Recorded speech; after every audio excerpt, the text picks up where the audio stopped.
Hello friends, welcome to my YouTube channel. আজ আমরা class 5-এর butterfly text বুকের lesson 2 পড়ব। চ্যাপ্টারটার নাম এ ফিট অন ফিট।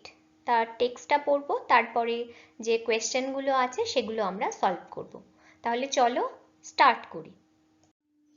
এই চ্যাপ্টারটার নাম এ ফিট অন ফিট, মানে পায়ে হাঁটার কৃতিত্ব। এখানে পায়ে হেঁটে পাহাড় চড়ার গল্প রয়েছে। এডমান্ড হিলারি আর তেনজিং নোরগে, যারা সর্বপ্রথম মাউন্ট এভারেস্টের চূড়ায় পৌঁছেছিলেন, তাদের নিয়ে এই গল্পটা। তারা কিভাবে পৌঁছেছিলেন, তাদের নেতৃত্ব কে দিয়েছিলেন, তারা কোথাকার মানুষ ছিলেন, এই সমস্ত নিয়েই গল্পটা রয়েছে। তাহলে চলো আমরা শুরু করি। Edmund Hillary and Tenzing Norgay were part of the British expedition to Mount Everest in 1953. 1953 সালে ইংরেজরা একটি অভিযান চালিয়েছিল মাউন্ট এভারেস্টে পৌঁছানোর। সেই অভিযানেরই অংশ ছিল এডমান্ড হিলারি আর Tenzing Norgay. Colonel John Hunt led the expedition. এই এক্সপেডিশন মানে হলো অভিযান। কর্নেল এর এই COLONEL এর উচ্চারণ কিন্তু কোলোনেল নয়, কর্নেল। কর্নেল জন হান্ট এই অভিযানের নেতৃত্ব দিয়েছিলেন। Hunt selected a team of people, all of whom were experienced climbers. John Hunt এমন একটি দল বেছে নিয়েছিলেন, তাদের মধ্যে প্রত্যেকেই ভীষণ অভিজ্ঞতা সম্পন্ন পর্বতারোহী ছিলেন। এক্সপেরিয়েন্সড মানে অভিজ্ঞতা সম্পন্ন, মানে যারা অনেকবার পাহাড় চড়েছে এরকম অভিজ্ঞতা আছে। ক্লাইম্বার্স মানে পর্বতারোহী, যারা পাহাড় চড়ে। Edmund Hillary a climber from নিউজিল্যান্ড। এডমান্ড হিলারি ছিলেন নিউজিল্যান্ডের একজন ক্লাইম্বার, পর্বতারোহী। And Tenzing Norgay a Sherpa from India. Tenzing Norgay ছিলেন একজন শেরপা, ইন্ডিয়ার। শেরপা কারা হয়? যারা সাধারণত হিমালয়ান রেঞ্জে থাকে, যাদের শারীরিক দক্ষতা পাহাড় চড়ার ক্ষেত্রে সাধারণ মানুষদের থেকে অনেক বেশি হয়। Were among the 11 chosen climbers. এই যে 11 জনের দল বেছে নিয়েছিলেন কর্নেল জন হান্ট, তাদের মধ্যে এই এডমান্ড হিলারি আর তেনজিং নোরগেও ছিলেন। After months of planning the team began to climb. অনেক মাস ধরে পরিকল্পনা করার পরে এই দলটা তাদের যাত্রা বা তাদের পাহাড় চড়া শুরু করেছিল। আমরা চলো এডমান্ড হিলারি আর তেনজিং নোরগের একটা ছবি দেখে নিই। এই দুজন মানুষ যারা সর্বপ্রথম মাউন্ট এভারেস্টের চূড়ায় পৌঁছেছিলেন। Out of all the climbers on the expedition, only 4 would get a chance to make an attempt to reach the summit. এই যে এতজন পর্বতারোহী ছিল সেই অভিযানে, তাদের মধ্যে শুধুমাত্র 4 জন সুযোগ পাবেন সেই পর্বতচূড়োয় পৌঁছানোর প্রচেষ্টা করার জন্য। মানে সবাই পৌঁছতে পারবে কিনা তারা তো জানে না, কিন্তু সুযোগ পাবে মাত্র 4 জন, তারা পৌঁছানোর চেষ্টা করবে। Hunt the team leader selected 2 teams of climbers. Hunt যিনি নেতা ছিলেন, নেতৃত্ব দিয়েছিলেন সে অভিযানের, দুটো টিম বেছে নিলেন পর্বতারোহীদের। The first team included Tom Bourdillon and Charles Evans.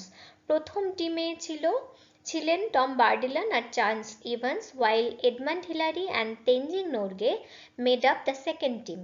Edmund Hillary আর তেনজিং নোরগে এই দুজন মিলে দ্বিতীয় টিম গঠন করেছিলেন, এরা দ্বিতীয় টিমে ছিলেন।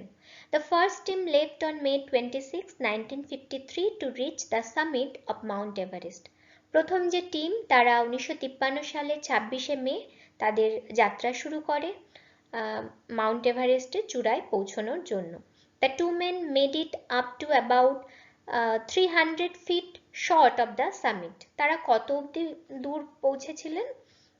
চূড়া থেকে 300 ফিট দূর অবধি, মানে প্রায় চূড়ায় পৌঁছে গিয়েছিলেন, কিন্তু 300 ফিট দূরে তাদের থেমে যেতে হয়। Still the highest any human being had yet reached. এটাই ছিল তখনও অবধি সব থেকে বেশি উচ্চতা যতদূর অবধি মানুষ পৌঁছতে পেরেছিল মাউন্ট এভারেস্টে। They were forced to turn back after they encountered bad weather. কিন্তু তারা ফিরে আসতে বাধ্য হয়েছিল, কারণ তারা মুখোমুখি হয়েছিল খারাপ আবহাওয়ার। এনকাউন্টার্ড মানে মুখোমুখি হওয়া। At 4 a.m. on May 29, 1953, Hillary and Norgay awake and got ready for their climb. 1953 সালের 29শে মে ভোরবেলা 4টের সময় হিলারি আর নর্গে ঘুম থেকে উঠলেন এবং পাহাড় চড়ার জন্য রেডি হলেন। Hillary discovered that his boots had frozen and spent 2 hours defrosting them. Hillary দেখলেন যে তার জুতো পুরো বরফে জমে রয়েছে এবং 2 ঘন্টা সময় নিয়েছিলেন ওই বরফ গলানোর জন্য। The two men left camp at 6:30 am. তারা দুজন ক্যাম্প ছাড়লেন 6:30টার সময়। Upon their climb, তারা যখন পাহাড় চড়ছিলেন, they came upon one particularly difficult rock face. তারা মুখোমুখি হয়েছিলেন পাহাড়ের একটা অসুবিধাজনক অংশের। মানে ওই জায়গাটা এমনটাই ছিল যে তারা কিছুতেই ওই অংশটা চড়তে পারছিলেন না। But Hillary found a way to climb it. কিন্তু এডমন্ড হিলারি এমন একটা রাস্তা খুঁজে পেলেন যাতে ওই অংশটাও, খারাপ অংশটাও চড়া যায় এবং সামনের দিকে এগিয়ে যাওয়া যায়। The rock face is now called হিলারির স্টেপ। এই অংশটাকে এখন হিলারির স্টেপ নামে পরিচিত করা হয়েছে। মানে সেই অংশটাকে কিভাবে পার হতে হবে, যেহেতু এডমন্ড হিলারি খুঁজে পেয়েছিলেন, সেই পথ বলে দিয়েছিলেন, সেই কারণে হিলারির স্টেপ বলা হয়। দেখো এখানে ছবি রয়েছে, এই ছবিতে হিলারির স্টেপ কোন জায়গাটা আর মাউন্ট এভারেস্টের সামিট কোন জায়গাটা সেটা দেওয়া আছে। At 11:30 am, Hillary and Norgay reached the summit of Mount Everest. 11:30টার সময় হিলারি আর নোরগে মাউন্ট এভারেস্টের চূড়ায় পৌঁছেছিলেন। এখানে দেখো একটা ছবি দেওয়া আছে চূড়ার। Hillary reached out to shake Norgay's hand. Hillary এগিয়ে গেলেন নোরগের হাত মানে হ্যান্ডশেক করার জন্য, but Norgay gave him a hug in return. কিন্তু নোরগে তাকে আলিঙ্গন করেছিলেন। The two men enjoyed only 15 minutes at the top of the world because of their low oxygen supply. এই দুজন মানুষ পৃথিবীর সবথেকে উচ্চতম স্থানে মাত্র 15 মিনিট উপভোগ করেছিলেন, কারণ তাদের কাছে অক্সিজেন সরবরাহ কম ছিল। They spent their time taking photographs and enjoying the view. তারা সেখানে সময় খরচ করেছিলেন ছবি নিতে এবং চারপাশটা দেখার জন্য। নোরগে প্লেসড এ food offering two god. Norgay সেখানে খাবার রেখেছিলেন ভগবানের উদ্দেশ্যে। When their 15 minutes were up, যখন তাদের 15 মিনিট শেষ হলো, হিলারি আর Norgay made their way back down the mountain. তারা আবার সেই মাউন্টেন ধরে নিচে নেমে এলেন। এবার আমরা অ্যাক্টিভিটি 1 করব। এখানে অ্যাক্টিভিটি 1 এ কি দেওয়া আছে? What happened on May 29, 1953? 1953 সালের 29শে মে কি হয়েছিল? Follow the given sequence and describe. এই সিকোয়েন্সগুলো আমাদের ফলো করতে হবে। এখানে সময় দেওয়া হয়েছে, কি ঘটেছে সেটা আমরা লিখব। 4 AM এ কি হয়েছে? Hillary and Norgay awake and got ready for their climb.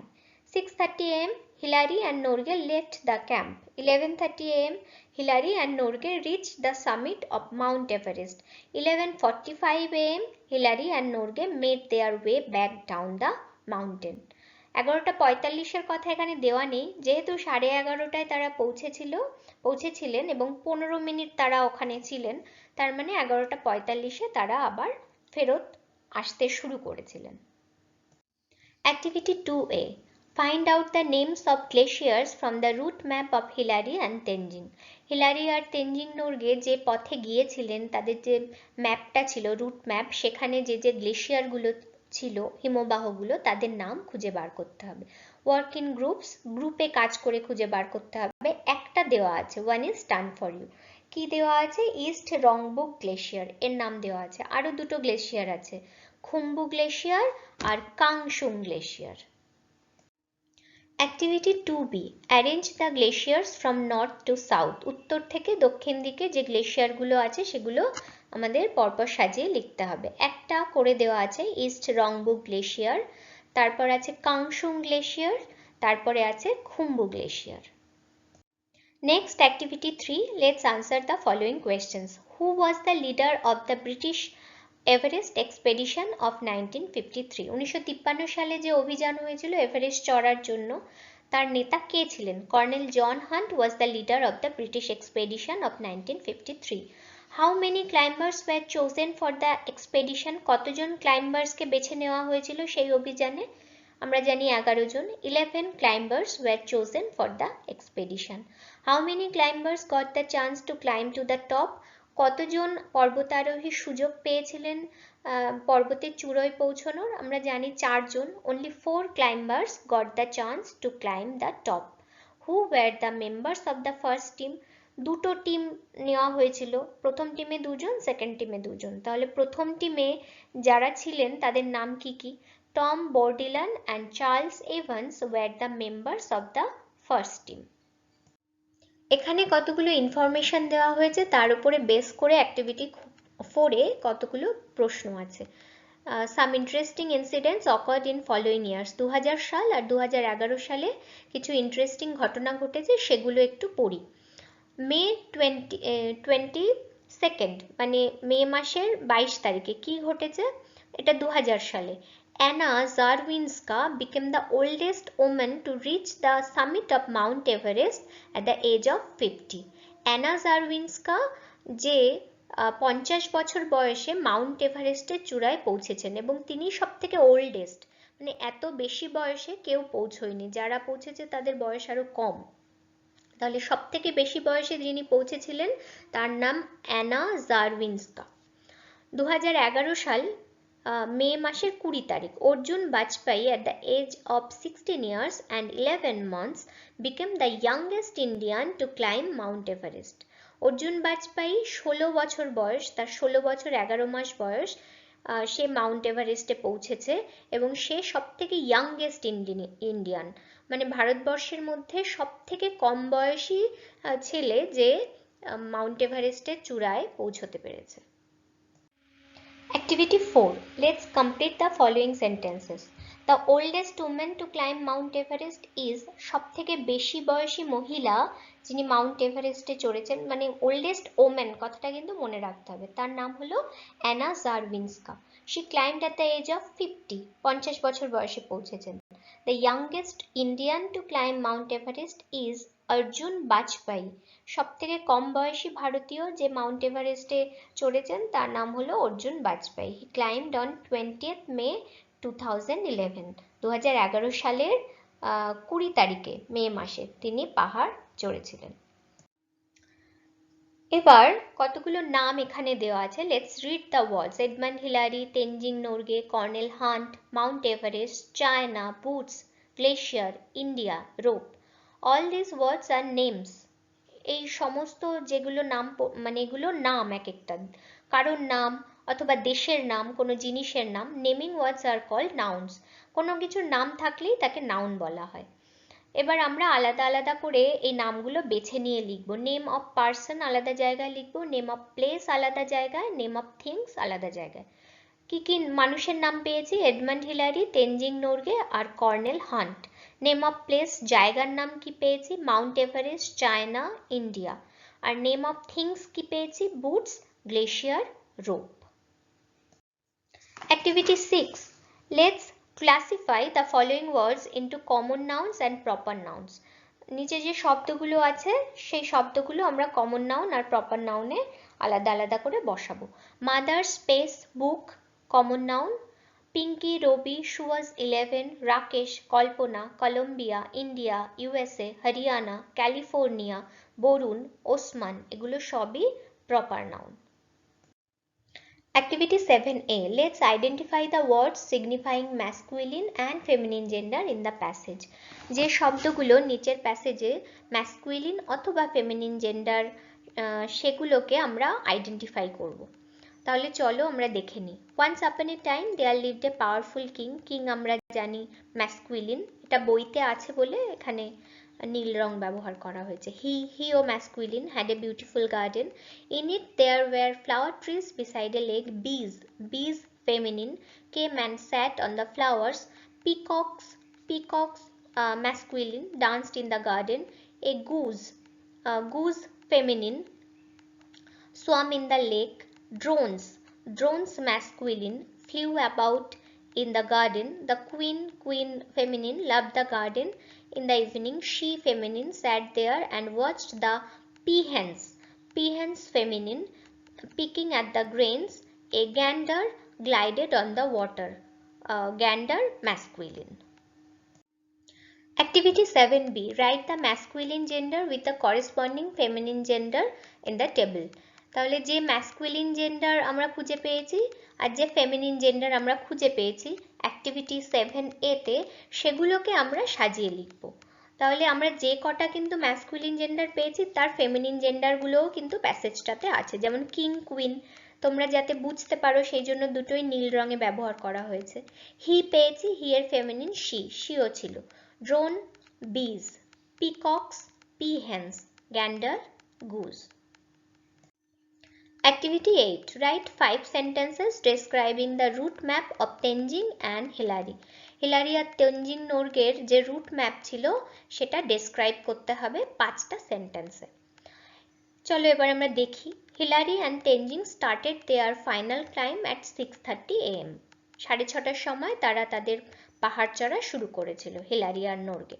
They climbed up and crossed Pokhalde peak and headed towards Khumbu glacier. তারা কি করলো? তারা পাহাড় চড়তে শুরু করলো আর পোখালডা যে পিক সেটা ক্রস করলো, তারপর খুম্বু গ্লেশিয়ার হিমবাহের দিকে এগিয়ে চলল। They took all the precautions, তারা সমস্ত সাবধানতা অবলম্বন করেছিল। And gradually reached low pass, এবং তারা ধীরে ধীরে লো পাসের দিকে এগিয়ে গেল। Very carefully they crossed western CWM, তারা ভীষণ কেয়ারফুলি সতর্কতার সঙ্গে ওয়েস্টার্ন CWM ক্রস করলো। অ্যান্ড রিচড সাউদার্ন সামিট, এবং দক্ষিণ দিকের সব থেকে উঁচু চূড়ায় পৌঁছলো। Then they cross southern summit, তারপরে তারা দক্ষিণ দিকের চূড়া পার হলো। And finally reach the peak of Mount Everest, এবং শেষ অবধি মাউন্ট এভারেস্টের চূড়ায় পৌঁছলো। আশা করি আজকে যে টেক্সটটা পড়লাম আর যে অ্যাক্টিভিটির উত্তর আমরা দেখলাম সেগুলো কাজে লাগবে। ডেসক্রিপশন বক্সে ক্লাস 5 রিলেটেড অন্যান্য চ্যাপ্টারের লিঙ্ক তোমরা পেয়ে যাবে। Thanks for watching.